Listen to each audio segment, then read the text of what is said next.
silence is golden, especially in an election year. But in a sports sedan, silence can be eerie. Absent the sound of hot air ripping through an exhaust, can you really be sure you're in a car that performs?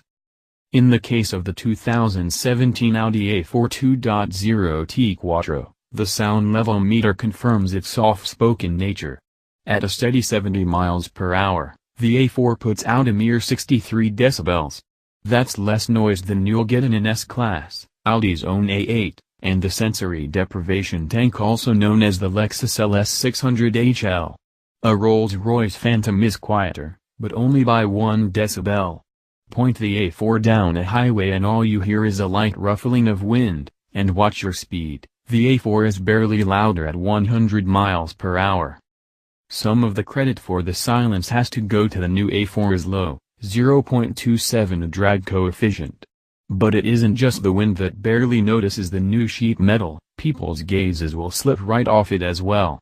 The design, a modest evolution of the old A4, isn't exactly eye-catching. But that doesn't mean there's a bad line on the car.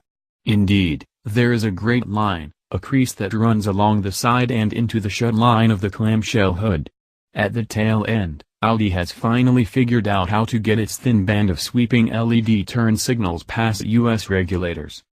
Under that thick veil of conservatism and refinement, however, is indeed a sports sedan. Relevant it up, and the turbocharged inline-4's bark pierces the calm.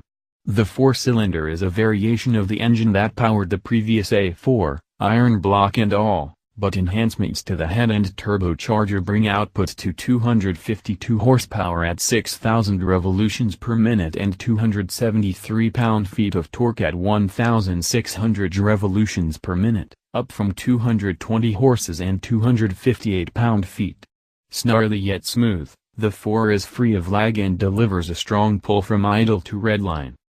Connected to the engine is a 7-speed dual-clutch automatic that replaces a conventional 8-speed automatic. A 6-speed manual will be available in early 2017. Audi informs us that it did extensive work to get the dual-clutch to match the feel of a torque converter automatic when accelerating from a rest. It engages easily, smoothly, and predictably from a stop or a slow roll. Although the transmission shares the old box's predilection to shift to the highest gear possible to boost mileage. The big benefits to the dual clutch, from our perspective,